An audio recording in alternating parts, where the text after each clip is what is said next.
If you hear screaming in the middle of the woods at night, do not investigate. I was always a solitary kid growing up.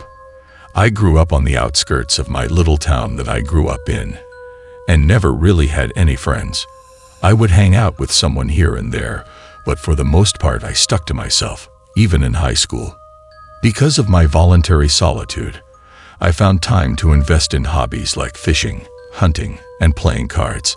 I used to always love a game of spades with my parents and little brother. Though I loved all the hobbies I partook in, hunting was by far and away my favorite. I would hunt all sorts of critters when it was in season and spent hours just to hunt something. See, the fun part of it wasn't the fact that I just killed something, it was the fact that I had outsmarted the animal and beaten it. I now had a trophy to signify my victory, and I thirsted for this sense of victory.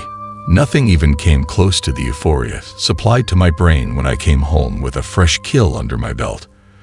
I would sometimes spend days out in the wilderness to hunt, and I'd get lost out there, out in nature, with nothing but the sounds of the other creatures that inhabited the woods in which I was choosing to steal life away from. Due to my love for hunting and fishing, I never found time to do much schoolwork. I passed all my classes with at least a C and graduated high school, but further education was not something destined for me. I was convinced hunting was my calling. After high school, I began to hunt not just for pleasure but for work too. There was a company close by to my hometown that made deer jerky and was looking for hunters that could deliver them the meat. Of course, me, the self-proclaimed lover of such activities, applied for this position, and after a week of waiting, got the job. I was to begin as of right then and there. So I grabbed my gear and went out to the woods and set up shop up in the tree stand I had been using for as long as I can remember and began to wait. I must have sat in that stand for hours because soon the sun was beginning to set. It was summer though, so I knew I had some time before I was shrouded in darkness. That's when I saw him. A male buck pranced into view all the way on the horizon. I sat there watching it, mesmerized by how it moved. It calmly paced the forest floor, bending over here and there to eat some grass or berries, until finally it came to the creek that I had set my stand up near to. It stood for a moment, looked around, and dropped its head to take a much-needed sip of water. This was it, the moment I had been waiting for. I raised my rifle, knowing I had only one shot, and aimed it directly behind his front shoulder. I took a deep breath. Bang! My shot was perfect. It traveled directly through the buck's heart and killed him on the spot. My heart swelled as again I knew I won. All this waiting was not in vain. I nearly flew down the steps to my stand and rushed over to the buck. His eyes were still open. I was glad it was instant, so that he wouldn't have to suffer. I picked him up, and soon I was back home. I called the company, and soon they had someone come over to my house and pick up my latest kill. I thanked the man as he left and shut my door, feeling prouder than ever. I knew that this is what I was going to do for the rest of my life. A few years passed, and I continued doing what I loved, and eventually I received enough money from hunting that I moved away from my hometown and moved to West Virginia, as I heard that the hunting there was great. I wanted to live out in the back country, as I wanted to be able to hunt all the time, and I found a place where I could do just that. There was an old cabin, not too expensive, that sat right in the woods, not too far away from a town, maybe a 15 or 20-minute drive, so not completely isolated, but the town it's close to is not exactly bustling, so it's not urban either. I liked it very much and made a couple of friends in town. Most liked hunting, but only one ever wanted to come with me to hunt. His name is Brian. Brian's a good guy and a young one too. He's just about my age, give or take a few years older, but we get along well, and we've gone hunting multiple times. The only difference between us is that he's got a full family. Wife, kids, the works, even has a golden retriever. He's a lucky guy, I'll tell you what. Good shot too. Glad he's my partner. I had set up my tree stand maybe a week after buying the cabin out in the woods, and maybe a month after that is when Brian and I first went hunting together. We sat up in that stand for hours, waiting for something to turn up. Eventually a doe showed up, and we did our thing and carried her back to my cabin.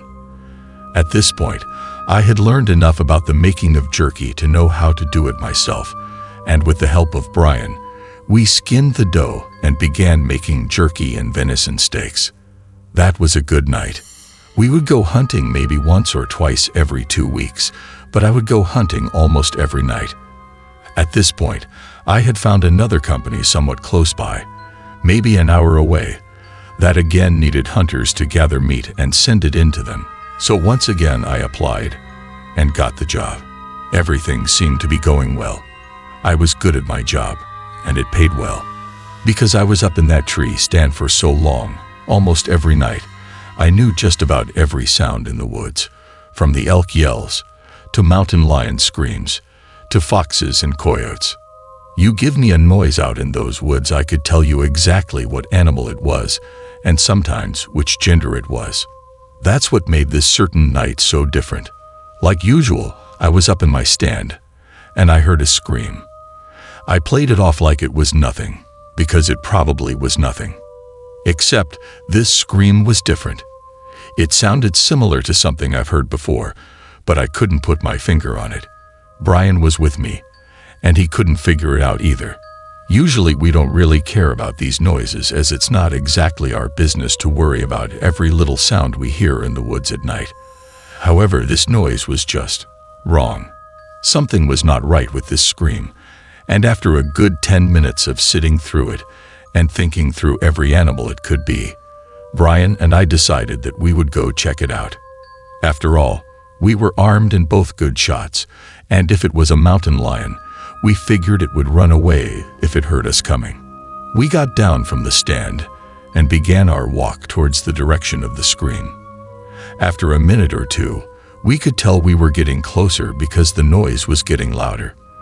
It seemed almost echoing through the trees, and I won't lie when I say it freaked us both out a little. However, we trudged onward, and eventually, after another minute of hiking, we stumbled upon a clearing, where we saw what the noise was emanating from. It was a huge elk, standing in the middle of the clearing, just screaming out into the night.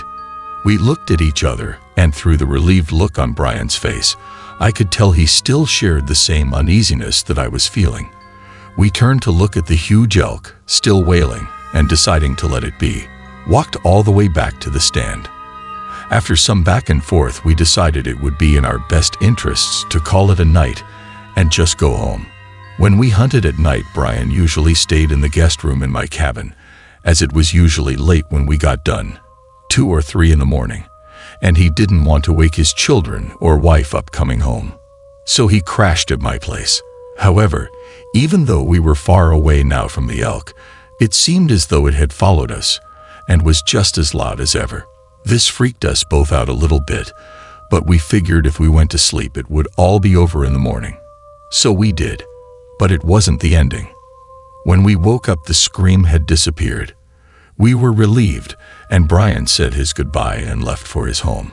I did my normal routine, went into town, and waited until dusk before going back out into the woods and into my stand. I was still a tad bit unnerved from last night, but I figured this would help me get my mind off of it. And it did. Until around midnight when I heard a scream again. This time, however, the scream really sounded wrong. Like, really wrong. I could tell this was not the same scream from last night, but it again was not an animal I could put my finger on. I hoped and prayed it would go away, but it didn't. The screaming persisted and persisted until I couldn't take it anymore. I had to find out what the hell was screaming in the dead of night. I set out in the same direction as last night, expecting for the worst to be awaiting me.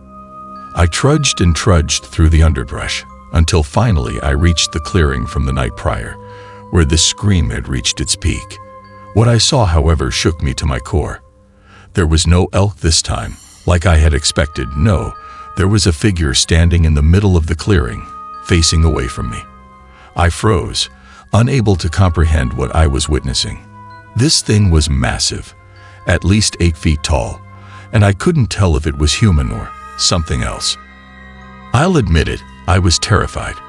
I had never seen something like this before, and I was ready to book it away from there. I didn't want whatever this thing was to see me though, so I backpedaled, as slow as I could, staring at this thing for as long as it was in view. As soon as it was just on the horizon, it stopped screaming. Again I froze. Why'd it stop? I wondered. I stood there, in the trees, dumbfounded, staring at this 8-foot-tall creature that had just been wailing in the middle of the woods. I realize now what a fatal mistake I had made by not running home as soon as I saw this thing.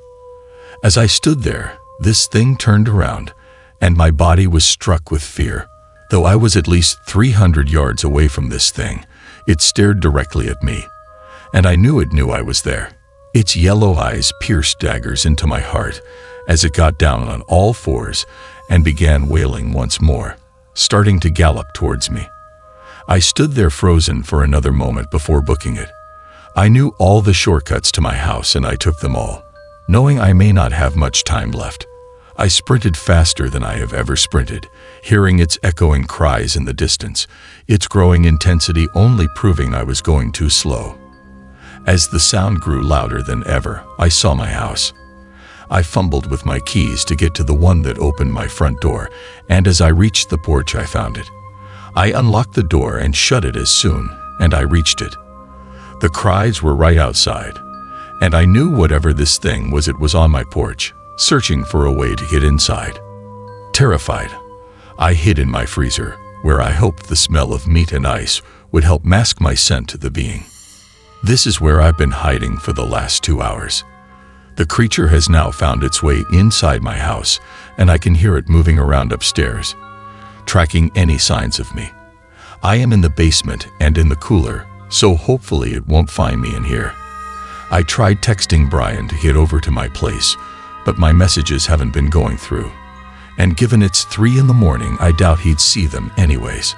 I have no idea if this thing will go away in the morning, but right now it's my only hope that I have. If it doesn't, then it will find me eventually, and who knows what it will do then.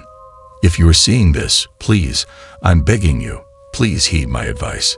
If you hear screaming in the middle of the woods at night, do not investigate.